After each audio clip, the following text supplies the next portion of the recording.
All right. This is the pilot episode for the Feel for the Game podcast. My name is Wilkes White, Landon. My name's Landon Estel. Landon is the co host, and we're going to talk about why we started this podcast. So I broke it down into a couple points just to kind of make it simple, but to get really detailed about it because there's a million college football podcasts, and what separates this from all the other ones, I feel like, is really. So, first point we were going to go over is why we called it Feel for the Game podcast. So I think I can speak for both of us when we say that we both have a feel for the game. Would you agree with that, Landon? Oh, for sure. That's how I've always felt about picking games and all that kind of stuff. Just mostly off what you could describe as a feel for the game, really. Yeah, and I think that kind of goes to like what era we started watching college football in, and that was like at least for me, it was like early 20 teens. So like 2013, 2014 was when I started watching college football. I was about 9 or 10 years old, and I've watched every single season of college football week by week since then. I haven't missed a week of college football. Like even if I've been out of town, like I'm always watching college football on Saturday. So I think we both watched enough football at this point to kind of have a feel for the state of the game and the teams, the conferences, and how things kind of play out. I also feel like conversations and predictions is kind of what got us into it the most when we were younger. So like when we were watching a lot of college football, a lot of what we spent our time doing was just a group of friends. Everybody's had one at some point if you really watch college football. All you do is talk about your teams and the games coming up that weekend, what you think's going to happen. Like everybody's making predictions and they're getting really excited about their team, like the momentum carrying into the season from the off season.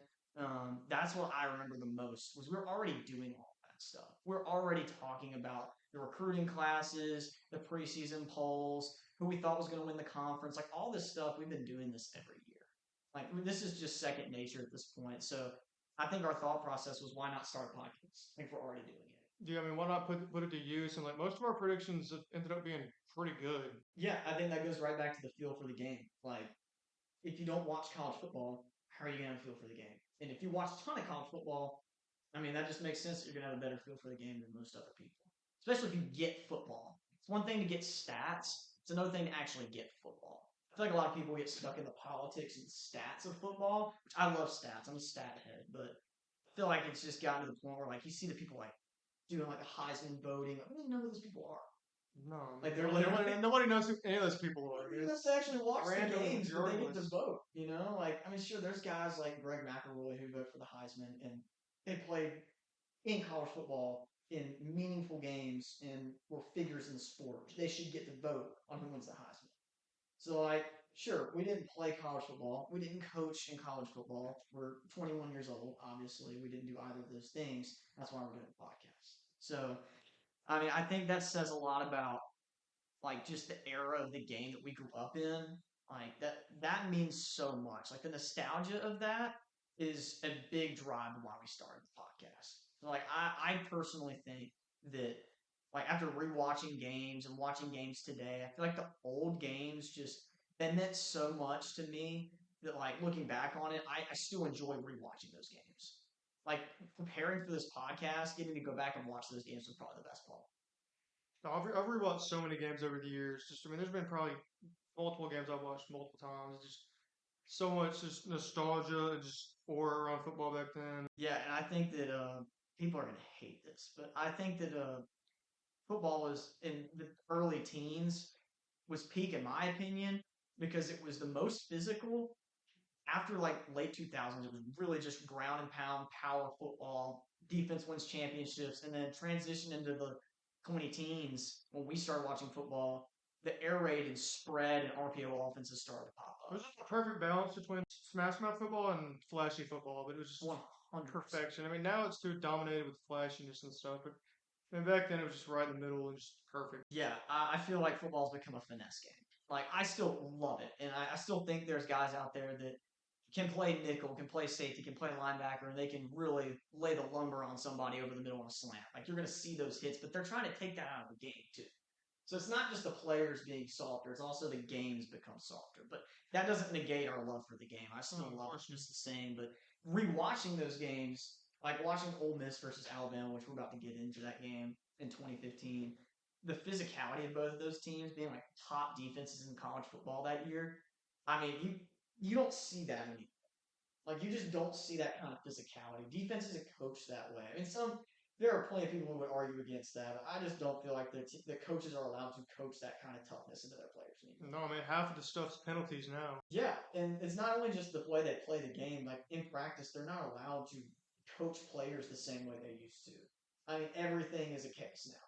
Like you can't talk to players a certain way anymore. Which at a certain point, there's a line to be drawn. But coaches were way tougher on their players in the early 2000s, in the 90s, the 80s. Like that you would never see that today. If you walked onto a practice field at Oregon and you watched a practice 30 years ago and you watched a practice today, you wouldn't believe the difference. Like it just wouldn't even make any I mean, you sense. probably think it's flag football practice like nowadays. Like, Well, yeah, half the time they don't difference have pads on. The QB's got a green jersey on, and he gets to run through the play after he's gotten sacked and still throw the ball in there and act like he didn't get sacked, even though he didn't physically get sacked. It's crazy how far the game's come, but regardless of that, that's not me dogging on college football. There's a reason why I don't like the NFL this much. It's because I think the NFL is so political that I have a hard time really diving into it, being a real fan of a team. One, because we live in Mississippi, we don't have a local team, so that makes it hard for me. But there's also roots in college football. Like I'm an Ole Miss fan. My family lives in Mississippi. My parents both went to Ole Miss. My dad was a scholarship golfer, so like I've grown up going to Ole Miss games since I could walk. So like that's what Ole Miss means to me, which is what got me into college football. And you kind of can say the same thing about Mississippi State. Yeah, I mean, I'm pretty much the exact same for state. My dad playing baseball there. I mean, we've just always been huge state fans and cared so much about, I mean, almost every sport there, but especially football. Yeah, and that's what sets college football apart. Is like that part of the game you don't get that in the NFL. Like you just don't get it. The pageantry, the tradition, the roots. Like some people can just jump in and be a fan of a team. Like you see that with LSU fans and Ohio State fans and Alabama fans. They pick that team because they like them, and then they don't really ever get the roots and the tradition of the sport because they didn't grow up that way. And that doesn't exclude you from being a fan. It just you're not going to get the same sort of pageantry out of it and passion for the sport. So I think that kind of leads into like and later into our like high school years where that really developed into more of just a love for college football, not just our teams. Because like I only care about Ole Miss football from the age of 9 years old to the age of probably 13 or 14. Like I think it was the 2016 season that really was when Ole Miss kind of fell off from where we had been. We had back-to-back 9-win seasons. We had knocked off Bama 2 years in a row. We were the best we had been in decades, and that was normal for me because I didn't know any different. I just thought Ole Miss was that was what I mean, that's standard when we was. first started watching and caring was those years. Like Yeah, same with state too. I mean, that's the same year they fell off too, right after Dak. yeah. I mean, that's just a Mississippi thing. Like we can't hold that kind of play up for very long. So 2016 was extremely rough for Ole Miss. Like I think we went 5-7. Chad Kelly ended up getting hurt. Like it was just a complete spiral. DK Metcalf broke his, I guess it was his ankle. He broke against Wofford in week 2. I was at that game. It was completely tragic. I didn't even know how good he was going to be in that game. We thought he was going to be good because he made that one catch against Florida State where he like tipped the ball over the dude's head and like caught it to himself. It was unreal. Lost that game though. But that kind of started like us like as a group. That's when we all kind of met. Because I met you like ninth grade through Sam, and Mm-hmm. I just met Sam too. And we all love college football. It's us, Sam, Matt, Silas, and we just kind of formed that group, that core group, and all we circled around during football season was just college football. Like we watched all the games. We were always talking about it at school. That was just when it was football season. It was football season, and that was the primary thing that we were talking about, focusing on, and we did that for years through high school. And finally, it just developed into like I cared so much about not just Ole Miss, but just the entirety of college football because I love the whole experience. Like it wasn't just Ole Miss anymore because we had suffered through so many years of being terrible. Like we went 5-7. I think we went 4-8 one year. We went 5-7 again, and then COVID season we went 5-5 with Lane Kiffin. Like there were several seasons of mediocrity at Ole Miss. I think State was kind of the same way. I don't remember their records, but I remember they kind of had a slump around when we did. Similar, yeah. I mean, similar things you said, especially now. Yeah, now is rough, but I we're going to get to the point where we start predicting games in this podcast, and we're going to talk about Mississippi State. I feel like people aren't really prepared for Mississippi State to win any games this season, but I think there's some games on that schedule that they'll win, and we'll get around to that. But that's the main points, even though that was very scattered. The whole point of this podcast is to emphasize the feel we have for the game. So we're going to do a lot of predictions. We're going to go through every single Power 4 game from start to finish in every team's full regular season. So we'll go through the Big 10, the Big 12, the ACC, and the SEC, top to bottom, every team, every game. And we won't go into too much of a deep dive into the individual matchups, but some of them we'll probably get into a little deeper. Like, there are going to be games like that everybody's going to want to really dive into, like LSU Clemson. That's a big game that we're going to want to really spend some good time on for week 1. Like, we're not going to spend 5 minutes on Boston College versus Michigan State. Like, sure, it's a good game, but like, I mean, there's really not much to it because we don't know what those teams are going to do yet. There's a lot of variables for those teams, but Clemson LSU is going to be one of those games we're going to probably take a decent dive into that. So the feel for the game, and then the era of the game is really important to us. Like, I think we're going to talk about that a lot on this podcast. My goal, I want to get to the point where we can, when we've gotten through predictions and we get into the season, we can start going back. And even in the off season, if we keep doing this podcast consistently, we'd be talking about those old seasons, those old games. Like, we've broken down a couple of them already because we're about to talk about some, which kind of grew our love for the game. But those games still hold a lot of value and history in the sport. Like, those games matter a lot. They just don't get talked about. Like, I feel like there's a lot of players that were really memorable for us that like kind of just didn't really do too well in the NFL, and so people just kind of forgot they existed. So I hope this podcast shows a little bit of love to some of those players because they definitely, as like a young child watching college football, like I wanted to be those players. Like, those players were like 3 years they were Ole Miss. Like, I followed every single game, knew all their stats. Like, that was my weekend. So I think that's a big part of it. And then we already touched on just the overall love for college football. Like, we're going to go to a week 0 game this year. What's the matchup, Landon? Mercer and UC Davis in Montgomery.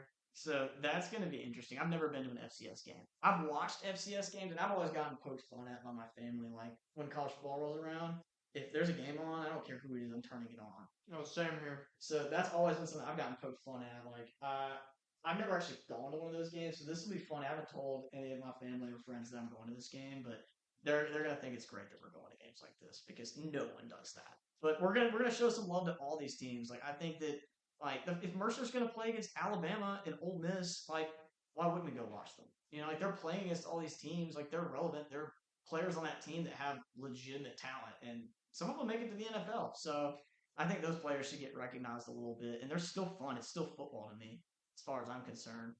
But yeah, let's get into it. We already talked about respective teams. So obviously I'm an Ole Miss fan. I stated that already. And Landon's a State fan. So Landon, talk about your roots, like, as a State fan, like how that kind of came about. Because it's kind of similar to mine.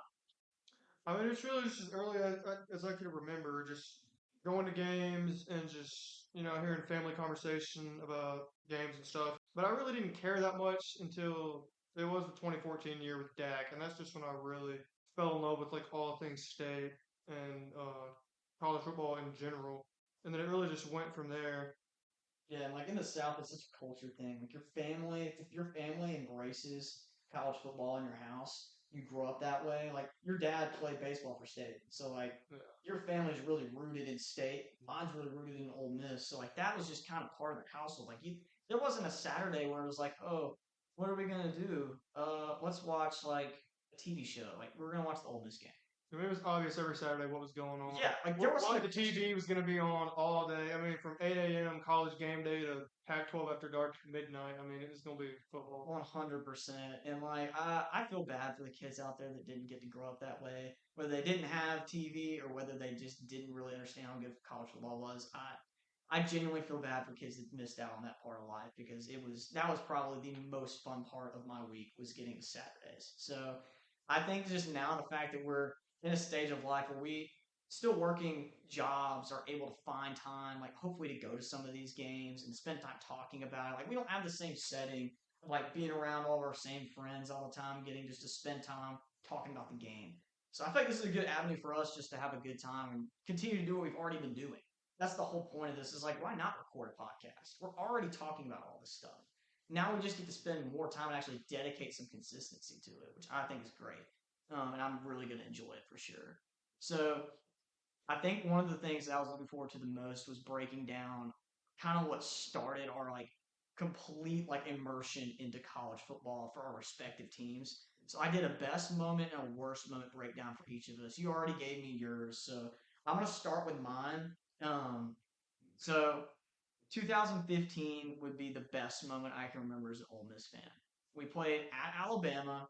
I think it was week 3 or so, and we go into Tuscaloosa. We had beaten them the year before, and everybody was like, "Ole Miss is about to get crushed. Like this is a revenge game in Tuscaloosa. Ole Miss hasn't won there in decades. They're about to get crushed." The opening kickoff, they fumbled, and we got the ball, which is what happened the season before. So it just felt from that fumble like we were going to at least stay in the game. Because it was always like when you kicked off against Alabama, it was like, okay, how is this game going to feel? Are we going to be able to stay with them? It wasn't like, oh, are we going to win from the kickoff? It was, are we going to be able to stay with them? And when that fumble happened, I was like, okay, I think we're going to be able to hold on and stay in this game. And we ended up getting ahead early. We were able to hold our ground on defense. We stopped them several times. They were kind of rotating through quarterbacks. They had Cooper Bateman start the game. Couldn't get anything going with him. They put in Jake Coker, and that ended up being what made the game so interesting was how he played. But I think the biggest play of that game, if you're an Ole Miss fan, you'll know this is the tip catch to Quincy Adebojo.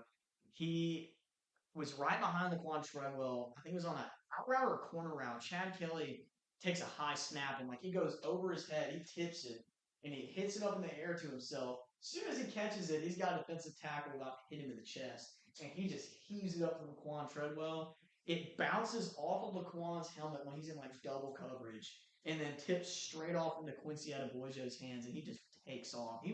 I think he was the fastest player on our team. That guy was just a complete track runner. Like he had the build of a track athlete. He was so fast. Um, it was funny. I saw him one season. We were leaving a game, and we were like right outside the stadium, and I was with my granddad. My granddad actually recognized him before I did, and he went up to him and said something to him about the catch. And my granddad was like, "What were you thinking when you caught that ball?" And he was like, "Touchdown." He was like, "There was no doubt in my mind as soon as I caught that ball, no one was catching me." I was like, "That's so cool!" Like, just getting a little glimpse of that moment. Like he probably had no idea what was going through his head as he saw that ball in the air. But once it hit his hands, he was like, "Touchdown! I'm scoring a touchdown." So I mean that's just so cool. Like that was one of the biggest plays probably in Ole Miss history. Like we go back, like that didn't really end up meaning too much. Like we didn't go play for a natty or anything. That was a huge play. That game was awesome.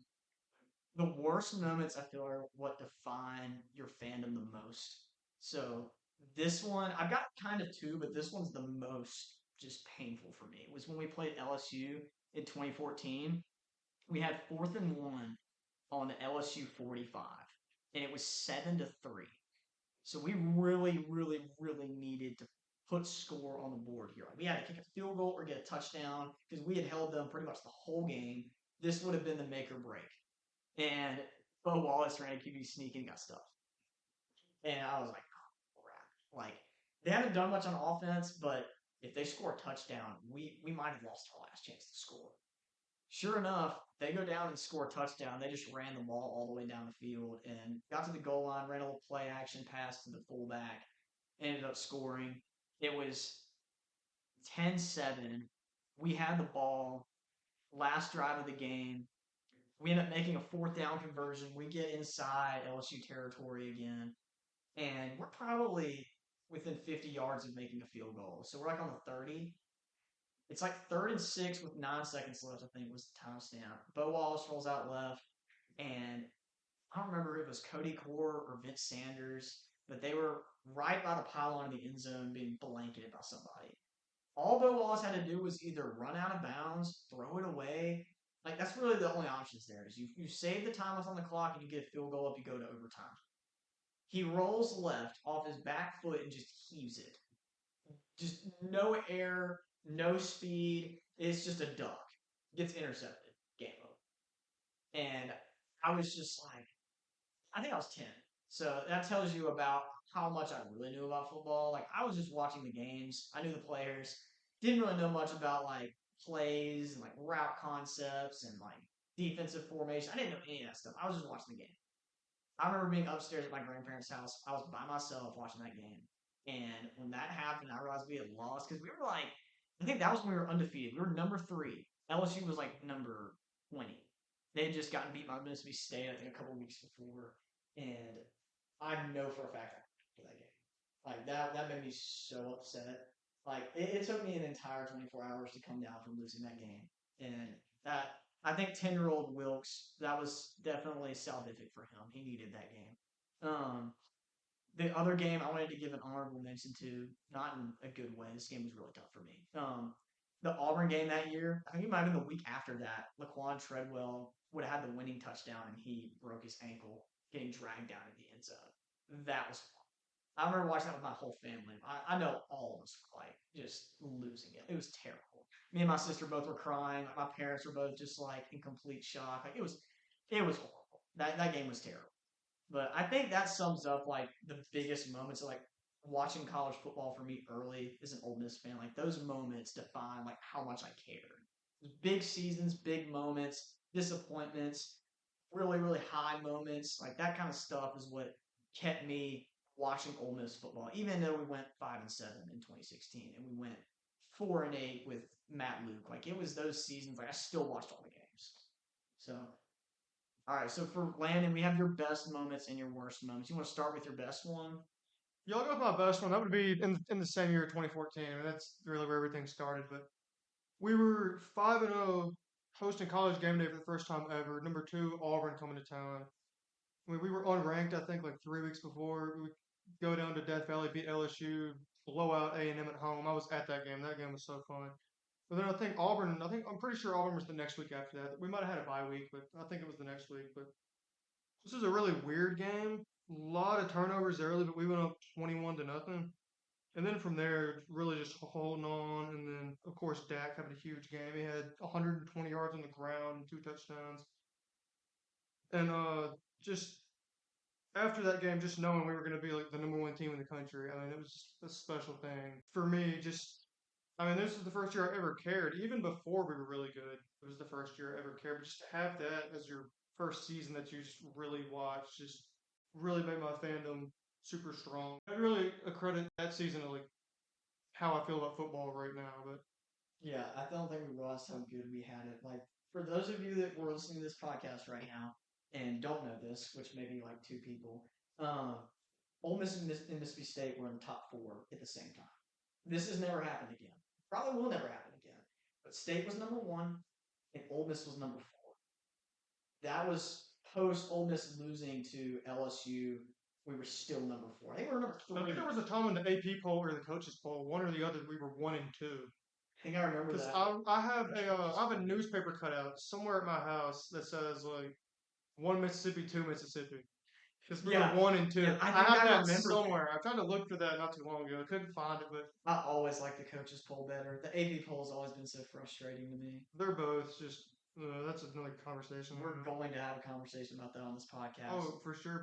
We should do our own poll, to be honest. Oh, we're gonna have our own poll. We're gonna have our own power ranking for sure. We're gonna have our own system where we plug in data and it's gonna give us a poll. Where it's not gonna be a bias poll, and then we'll have a bias poll, which is another part of this we're gonna get to in a minute, is the bias. So yeah, we didn't realize how good we had it for sure. That season, like, it was just too good to be true. And that Egg Bowl ended up being really interesting, but Yeah, neither of us ended up playing for anything that season. that Egg Bowl would for sure be my worst moment. I mean, I remember, like, I don't remember specifically crying after that game, but I'm sure I did. I mean, just to know, like, that we would have been, I mean, I don't know if we would have ended up in the playoffs after that because, Ohio State slipped in at 4 and ended up winning it all. So, like, we might have been left out at 5 at 11-1, but just in the moment, just knowing that was stripped away against your biggest rival, and it just sucked so bad. That's college football. Like, that in a nutshell is college football. And that's why this was a special year because it was the first year of the playoff. We don't remember a year very well where it was still the BCS. Like, I don't remember ever watching a BCS. Okay, when I say that, I think I might have watched a little bit of the Florida State Auburn game. Was that 2013 or 2012? I'm not sure. I think it was 13. It was 13. I can check that for us. I slightly remember watching that because I remember the next season, I for some reason hated Jameis Winston, I don't know why. Me too. I just hated it. I don't know why I either. think bad guy. I really think I they think did. it's because we hated Florida State because it was one of those years where they were just the biggest fraud and Every won every time. game. They were basically the Chiefs of last year, but in college football. Yeah, it's ironic. That's probably why we hated him. Jameis Winston might be one of my favorite players in the NFL right now. Even though he's probably not going to play ever again. I absolutely love Jameis Winston. So that was 2012 when they were in the national Okay. championship. 13 was the Notre Dame Alabama game, which I didn't watch that game. I don't know. That was a Manti Te'o game. Oh my gosh, That's when dude. Bama just killed him. Oh, I forgot about that, dude. Yeah, that's a whole nother conversation. Oh, that's a good one. I watched that documentary. It was Or no, really hold good. on. I think I had that flipped around actually. Yeah, I did have that flipped around because they always the national championship game it always shows up as being the year after because it's in January. Yeah, because 2012, Johnny Manziel won the Heisman, I'm pretty sure. Because 2013, he didn't because they had a bad season. I just was listening to this podcast and they were talking about that. That's the only reason I remember that very well. Because I didn't really watch 2013 very much. I know I didn't watch 2012. But yeah, that time period was interesting. Like just seeing both of those teams and those logos in the college football playoff tier, like that was just It's crazy. the most special thing. I remember going to Malco Grandview to go see a movie, and this was during the playoffs. Like it was when Florida State was playing Oregon, and I went into the movie, and Florida State had just kicked off, and everybody thought Florida State was going to rout Oregon. Come back out, and Marcus Mariota puts on a clinic and cooks Jameis Winston, and I was so happy that Florida State lost.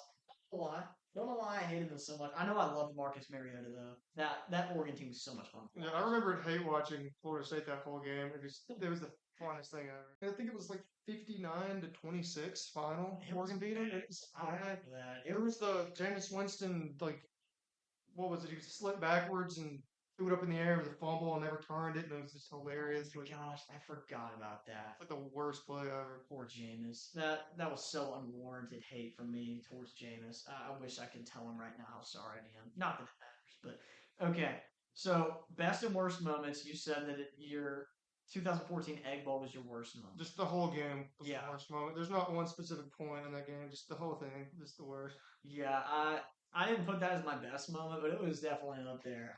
When Jalen Walton broke off that 91-yard touchdown, that was probably one of the coolest moments ever. That was awesome. And then, like, to ice the game, Jordan Wilkins did a halfback pass, and we scored, and I think we put the game away right there, which was put it up to 2 scores. Because it was a one-score game still in the fourth quarter. It was a good game all around, and then we iced it right there. But yeah, I think those 4 games, like, if that doesn't tell you how much we love college football, like those moments define like whole trajectory of how we watch the sport moving forward. And thankfully, I don't care about Ole Miss football that much anymore. As a 10-year-old who pretty much only cared about Ole Miss, now I just really love the game. I know you can say the same. We both really just love college football, so I still love Ole Miss. I know you still love Mississippi State, but we're not going to let that kind of tear into how we predict games. Although one of the things I wanted to talk about was bias on this podcast. I think that most podcasts, that's like a death sentence word. Like you don't say that on podcasts. Like that's like you just don't say it. It's a curse word. But I don't see why you can't talk about it. If you're not a prominent figure in college football, like you're not a broadcaster, or you're not like really, really influential, I don't see why you can't have bias. As long as it's not affecting your overall reason, which I guess that's kind of the definition of bias is that it affects your overall reason. There's nothing wrong with still being a fan of the team, but still loving the sport as a whole.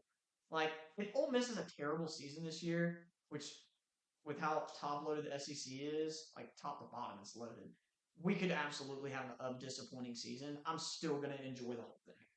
It doesn't have to just be Ole Miss games, you know? So I think as I'm picking through games and Landon's doing the same thing, we're probably going to tend to be a little more biased when we're picking our teams and teams that we dislike. Like, I know for a fact the team I hate the most, without a shadow of a doubt, is LSU. And that is going to be a reoccurring theme on the podcast. If anybody listens to this, you will know at some point after this episode, if you didn't pick it up by now, is that I hate LSU. That's why it was one of my worst moments was that game. That's where it kind of all started. But people who know me know that. That's a fact. Landon, is there a team that kind of, despite the circumstances, despite the game, are you going to have a little bit of bias towards a certain team in a negative way? I don't think so. I'm pretty even with every team. So you'll be the voice of reason on this podcast because there's going to be a point this season where LSU is going to be massively overhyped or correctly hyped up, and I'm going to deny it either way. I'm either going to claim they're overhyped or I'm going to claim they're overhyped. And whether they are or not will be decided, but I'm always going to go with the negative on that. At points, I'm going to be able to acknowledge that LSU has a good quarterback. Garrett Nussmeier is a good quarterback, despite the fact that he loves to throw it to the defense, which is my favorite part of watching them play. He's a good quarterback, and they have a great offensive system, and they have a really good class coming in the transfer portal. They're going to be good. It's just a matter of if they can win those close games, those away games. I actually have them beating Ole Miss. So for anybody who's going to say, "Oh yeah, of course he's going to pick Ole Miss to beat LSU," I did not, and I didn't just do that because I'm trying not to be biased. I actually do think we will lose that game. Wouldn't be surprised if we win, but that's just. I think that's going to be a big part of this podcast is the overall era of the game that we grew up in, feel for it, and then yeah, we're going to be a little bit biased. We're going to lean towards certain teams. Like I think that it's okay if Landon gets through part of the season and Mississippi State picks up some hype and they start playing better football. He can kind of change his perspective on them. He doesn't have to kind of stick with his preconceived notions on Mississippi State being a bad football team going into the season. Like if Mississippi State were to start off 3-3, like you guys end up beating a team like Arizona State, like y'all get an upset, y'all's team starting to trend up. Like who's to say that you can't kind of change your expectations for the team because that's college football. Like you can have a team that's going to be expected to finish last in their conference and then go and win it. I would say the SEC is not like that. I don't think that's going to happen. There's not that much parity in the SEC, at least at the bottom. But Mississippi State absolutely could turn things around this year and do. It's almost impossible to do worse than they did last year, even though they played some good football at some points. 2-10 it's hard to do worse than that. So that's a point that I just wanted to go ahead and get out of the way. So if anybody has anything to say about us being biased, I don't care. I think that's just part of it. I'm not a coach. I'm not a player. I'm going to make picks because I think I have a general feel for the game. I like talking about it, and I know Landon would agree with that as well. So I wanted to do a quick overview of the episodes before we wrap things up. So, Landon, do you want to kind of talk about how we're going to break down the next couple episodes? So for the final few weeks heading up to the season, like probably once a week, maybe twice a week, we're going to post the SEC, ACC, Big Ten, and Big 12 previews. Basically just going through every team's schedule, talking a little bit about every game, and then we're going to rank all the quarterbacks in the conference. Maybe do some like Heisman predictions of some of those top guys. Talk about like key players on teams and just general expectations for how we feel like the teams are going to perform throughout the year. Yeah, I think that's going to be exciting because no one knows what's going to happen this year. So ceilings and floors with teams. Oh yeah, that's an exciting. It's going to be we're going to do. So one thing I feel like people kind of miss out on when they're doing podcasts is they'll make these predictions and like I don't want to quote too many other people when we're doing this podcast because it'll make it seem like we're trying to copy them or pick out of their podcast. But when I watch and listen to Josh Pate do his podcast, he'll make predictions and then he'll get into the season and he'll kind of feel differently about things. But since he made preseason predictions, people are trying to hold him to it. And he's not letting them do that necessarily. It's just that with the way his podcast is set up, he didn't kind of set expectations to where, yeah, I feel like TCU is probably going to be 10-2. Maybe people don't feel like they're going to be 10-2, but I have their ceiling at 11-1. But with the disparity of the Big 12, they can finish 7-5 or 6-6. It just depends on how their portal class pans out, stuff like that. So, like with how college football is and where the state of it is now, I think that it's really important to have ceilings and floors for preseason rankings. If you don't have that, you're basically just saying, all right, I'm really smart and my feel for the game is so good that I know for a fact that TCU is going to go 9-3. I just don't think that does it justice. So the way we're breaking it down is, yeah, we're going to predict the schedule top to bottom, but each game is going to have a confidence level. So there's high, low, and medium. If you think a team's probably not going to win a game, but you feel like it's kind of a coin flip, probably maybe they're playing at home and you don't really like the matchup, but you still think they're going to win, low is probably a good rating. But if you put them at medium, you're like, okay, yeah, I think this team probably will win. Probably by a touchdown, maybe 10 points. High is like, if this team loses this game, I would be shocked. This is a definite upset if they lose this game. Vice versa. So, like, if I pick the team to win and I give them a high confidence rating, so, like, if I pick North Texas to beat Western Kentucky with a high confidence rating, when I pick Western Kentucky against North Texas, I'm picking them to lose with a high confidence rating. So there's going to be a little bit of repetitivity with that when we get into the predictions. Like when we get into the SEC, you'll see like that's the first team or first conference we're going to do is the SEC. You're going to see like once we get through a couple schedules, yeah, we're going to be repeating confidence ratings, but that's just going to be able to kind of keep the flow going. Like, yeah, you may have forgotten that we talked about Auburn playing Texas A&M, and we had Texas A&M winning with high confidence. So when we're picking Auburn's schedule, we'll have to get to that game, and yeah, we're going to remind you we're very confident that A&M's going to win that game. You know, so even though we've already said it, it's going to be there because we did that structurally for each team, top to bottom. So I think that's really cool. And then we're doing the ceiling and floor records. So we're going to pick the season based on what we think is really going to happen. And then because of the disparity of college football, I think you got to kind of got to cover your butt, you know. So we got the ceiling, which we think is what the max the team can perform at, and the floor, which is what we think the worst the team will perform at. I think that's really cool. So I'm looking forward to that. That's going to be really fun. We'll get into conference championship predictions too. Like we said, we'll do the Heisman predictions, and then we'll do college football playoff top to bottom predictions. And this is all kind of playing off of our predictions, like for how the teams are going to finish. So we'll take our teams like actual predictions. Like if I picked Ole Miss to go 9-3, but their ceiling's 11-1 and their floor is 6-6, we're taking the middle prediction, what we actually picked them to go, what we're expecting them to do, and then we'll plug that into where they would fit into a bowl game or a playoff. So that's how that would work. And then we're actually going to take those, like I'll have my own playoff predictions. Landon's going to have his own playoff predictions. So this isn't a joint thing. We've each got our own predictions. So you kind of get to see what our different feels for the game are. So that'll give me and Landon each an opportunity to kind of explain our piece about what we think is going to happen with the season. Because it's not all my feel for the game. It's not all Landon's feel for the game. We both have a really good feel for the sport. So you're going to get to hear a lot from both of us about each team, top to bottom, and power forward. So that's how we're going to break it down. Once we get into the season, we'll do a lot of content kind of based off of what's happening that week, how things are changing, the trends in the sport, certain players kind of coming out of nowhere, big games. Like we're going to travel a lot. That's the goal. We're not going to go ahead and talk about any of those destinations yet because we haven't purchased tickets. To be determined, but we got great ideas on where we're going to go. Mercer week 0 against UC Davis is the only game we got set in stone right now. So I'm really excited about it. I think it's going to be a lot of fun. This podcast is going to be really neat to see how much fun we can have with it, you know, how consistent we'll be. And this just gives a lot more purpose to what we already are doing, like I said earlier. We're already spending a lot of time enjoying the sport. Why not record it and talk about it, share it with other people, because I think we got some good stuff to say. So with that, we're going to wrap up the pilot.